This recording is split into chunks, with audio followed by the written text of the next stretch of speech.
guys, welcome back to my channel, and if you're new here, hello, hi. I am Jyotsna and I make a lot of bookish videos in order to keep my disintegrating brain intact. But if you are not new here, hello, welcome back. Namaste. Welcome back. Thank you for the love and support. And this is one of my most exciting videos that I've been kind of waiting to upload since a long time, kind of meaning to film since a long time. And this is a collaboration with other Indian booktubers on account of Independence Day.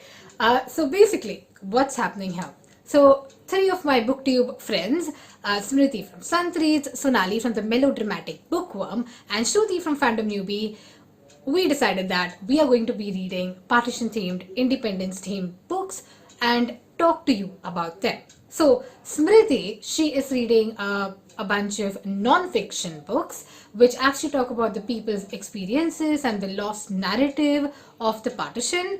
Sonali is reading a bunch of non-fiction and fiction books, one being a memoir, one being YA book, and one being a collection of short stories as well.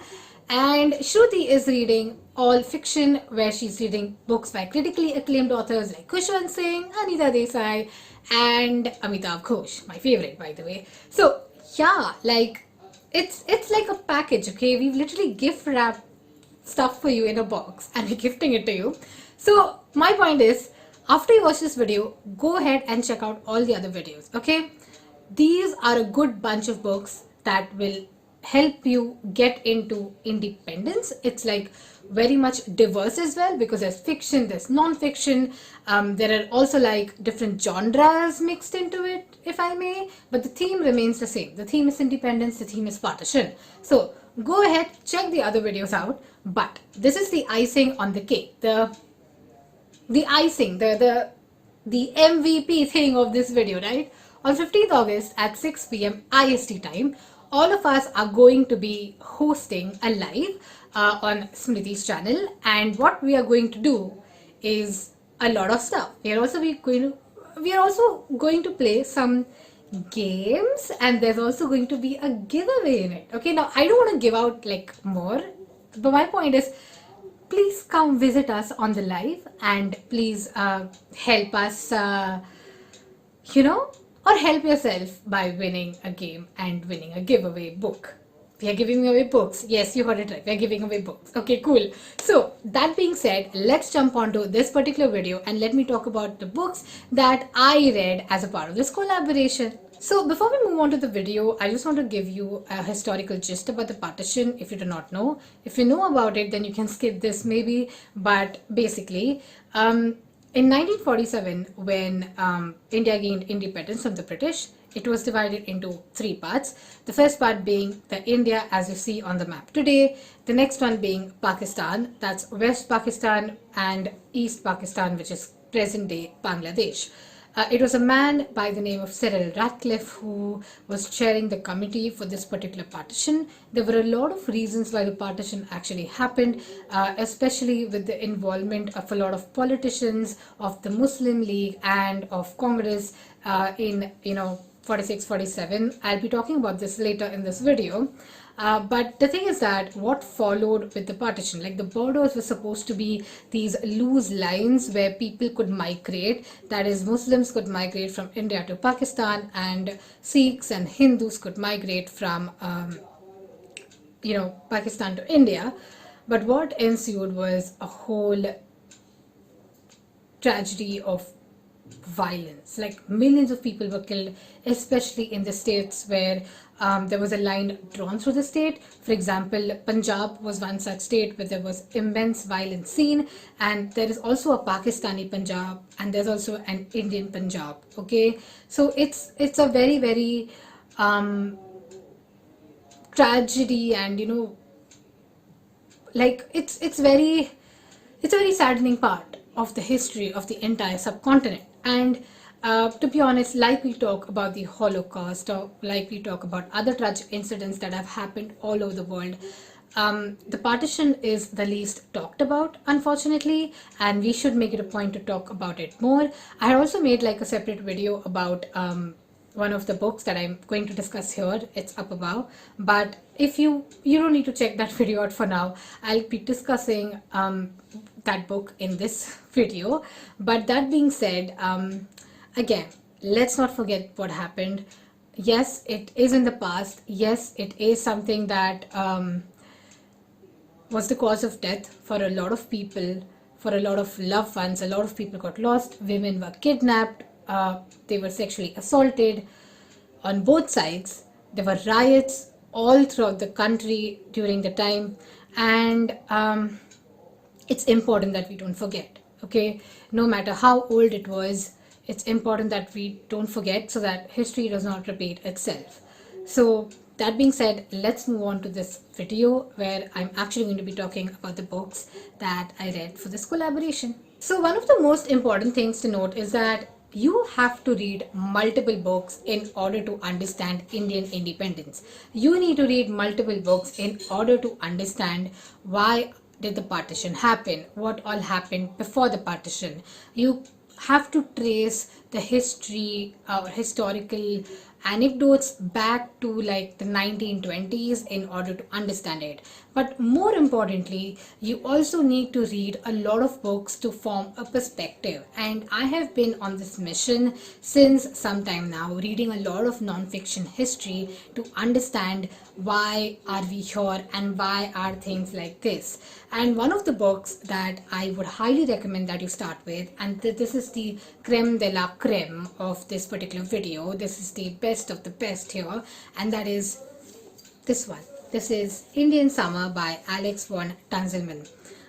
Alex von Tunzelman is a British writer and she studied modern history at Oxford. She's also a screenplay writer apparently, and I really love her writing. Not only is her writing the best, but also the way she's researched for this book with the notes. Like, one favorite thing that I have about non-fiction history books is the note section, and this is the note section of the book. It has notes for everything that's been given in the book for extended reading as well. What does this book talk about? It talks about all the freedom fighters or people in the Indian subcontinent who wanted freedom from the British, who are like at the forefront of the freedom struggle, and also the people from Britain involved in this whole situation. It especially covers Lord Mountbatten, Lady Mountbatten, Jawaharlal Nehru, Mohandas Karamchand Gandhi, Jinnah, Winston Churchill, the Prime Minister after Churchill, who's I think Attlee. And it kind of covers all the grounds, and it talks about why did India gain its independence in 1947 and what was happening till that particular time. Now the thing is that India kind of was supposed to gain independence in the early 1940s, that is in 1941, 1942, especially that time.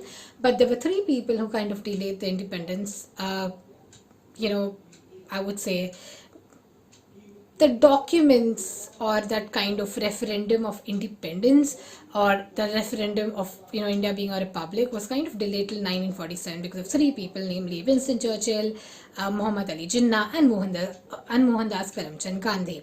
So this is a book that tears into the British monarchy. This is a book that tears into the Muslim League. It tears into the Congress party as well, and it talks about how this whole partition business, how this whole game was kind of a political move. It was a political decision. And why was it a political decision?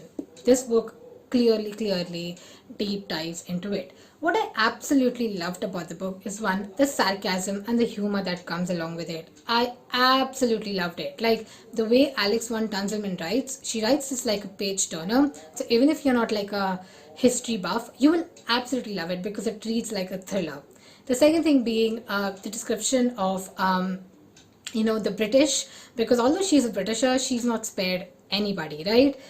She's torn into Lady Edwina, Lord Louis, even like a lot of monarchy, like even Queen Elizabeth to an extent. Because by the way, did you know that this man here, Lord Mountbatten, is the reason why Queen Elizabeth married the Duke of Edinburgh, Philip. So it's very interesting to see that play out as well. Also, this person's death, yeah, I mean, I had mentioned in one of my Instagram stories how did he die, but it's interesting to see how, like, who killed him or how did he die. It basically talks about the roots of all of these people that I mentioned, especially the Mountbattens. What were they doing in their early 20s? Nehru, what was he doing in his early 20s? To an extent, Jinnah as well, and also exploring a lot of aspects about Mohandas Karamchand Gandhi and his aspects as well. So, to be honest, it's the partition or the whole independence movement had its own share of politics, had its own share of bigotry as well, and this book kind of explores that aspect in a very, very deep manner.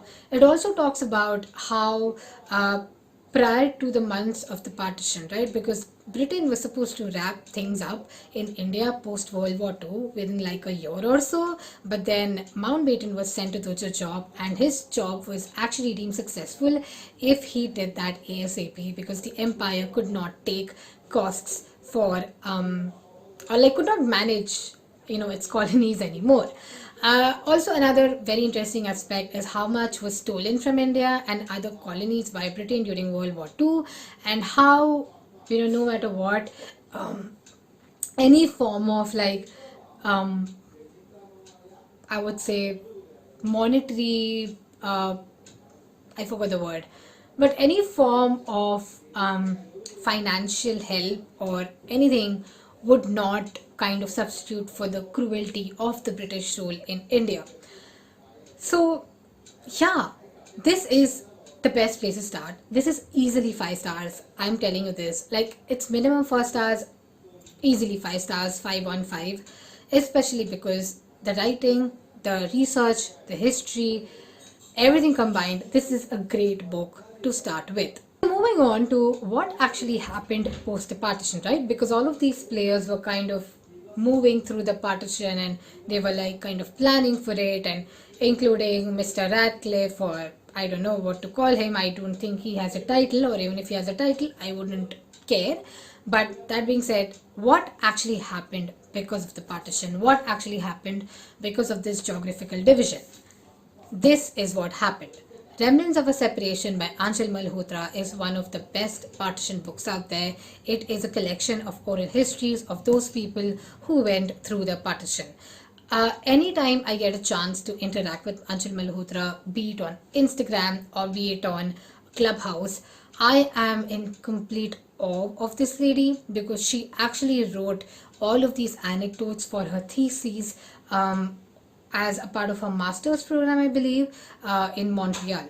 The thing is that even the author's grandmother, so this is the author's grandmother, and this is one of the objects that she had brought from Pakistan. The book kind of deep dives into the objects that were carried from Pakistan to India or India to Pakistan, be it East Pakistan or West Pakistan, and why did they carry them, the significance of those objects, while kind of the, survivors of the partition reliving their childhood memories on the other side of the border. It kind of also plays a very, very important role in forming that sort of perspective about the partition, on how, although partition was a political decision, the burnt part of that decision was borne by the people, the general public, and how people were running away from violence, from fire, from riots, where villagers, where Muslims, Hindus, Sikhs were living in peace. But the moment the partition happened, one religion was driving the other religion, or people of the other religion, out of their towns or out of their villages.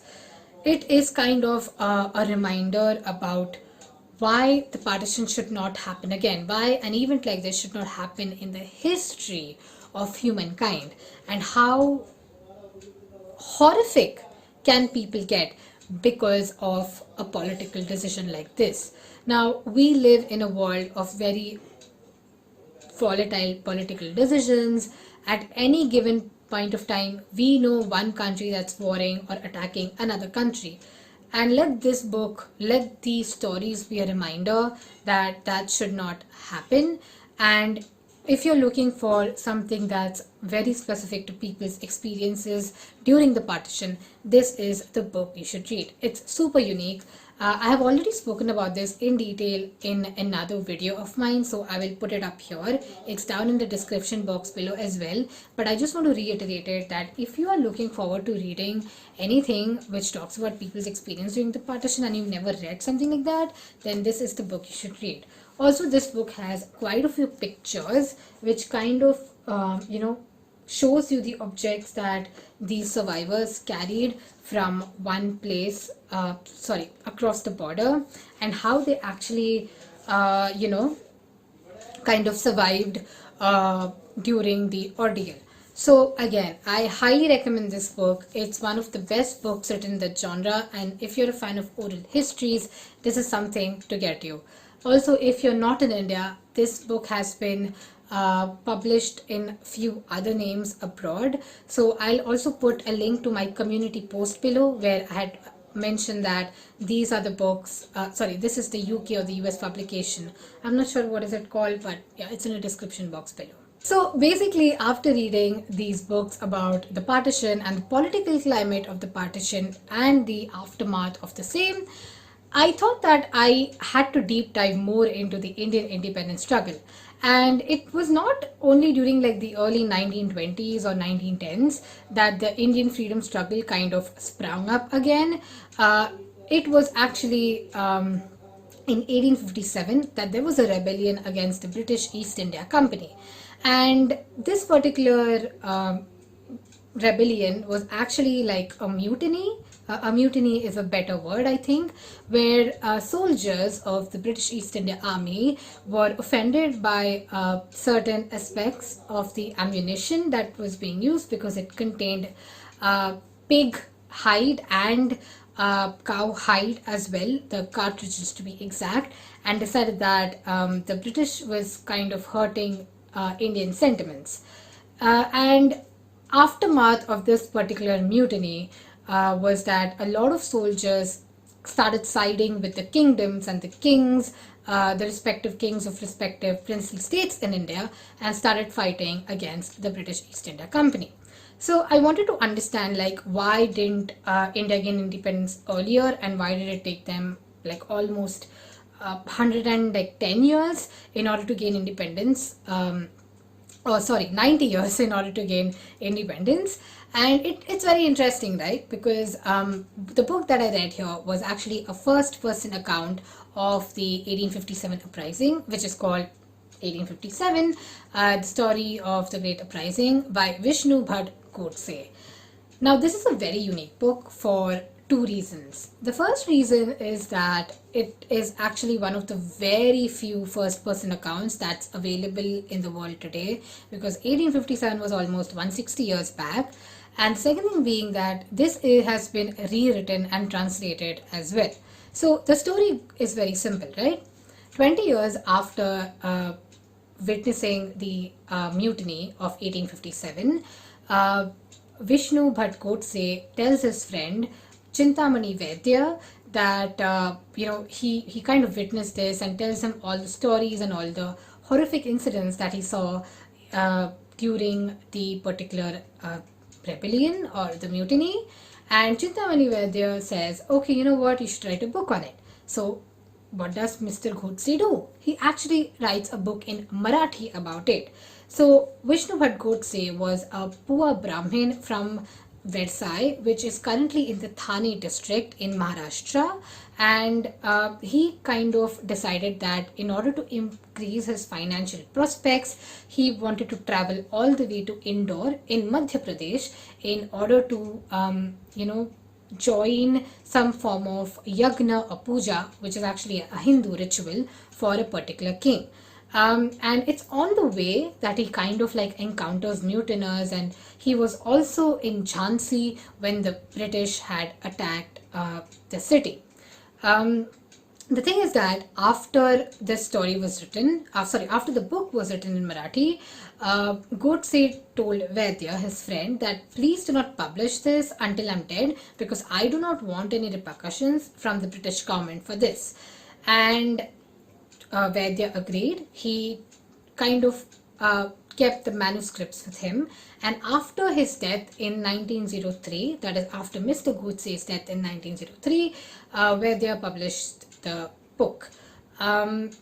So the thing is that when Vaidya published the book, he was also scared of repercussions from the British. So he decided to rewrite the book a bit, and not rewrite in the form of experiences, but rewrite with Mr. Ghodse as the, I would say, chief hero of the book, right? So a lot of like aspects, exaggeration in the book can be looked through because it was rewritten in that format. Then what did Mr. Vaidya do? He basically went to 2 printing firms in Maharashtra and asked them to publish the book independently, so that even if one publication was, one of the books from one publication was banned, the other book could still run freely within the public. So as per that plan, they did go roll out that plan. It worked fine. The book was not banned, but later on, somewhere in the late 1940s, a few Hindi translators kind of caught an eye of this particular book, and they decided that they want to translate this book from Marathi to Hindi.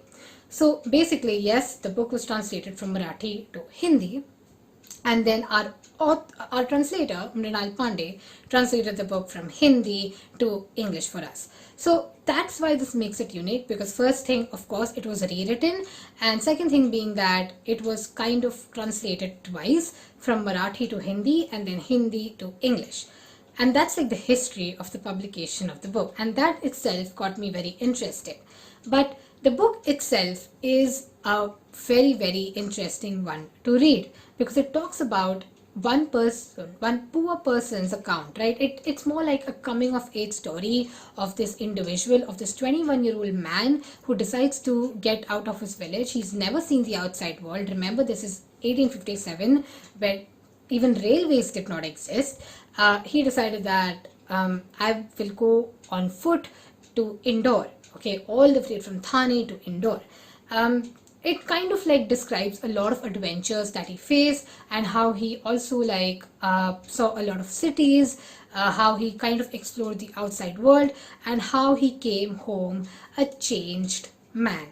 Now the thing is that if you're interested in reading this book, I would 100% suggest that you go ahead and read it. But before you read it, I think there are a few aspects to understand, right? The first aspect is that this is one man's account of the 1857 mutiny. It's one man's experiences while looking at it. So don't read it in a historical context, read it as a memoir. You won't get much historical points from it, but you will get like a coming of age story from the book. The second thing being that the rewriting part, right? Because there has been some exaggeration done by Mr. Vaidya in this particular book that I think is very, very interesting for sure. But of course, you can like look through the exaggeration very easily because it's not that believable, okay?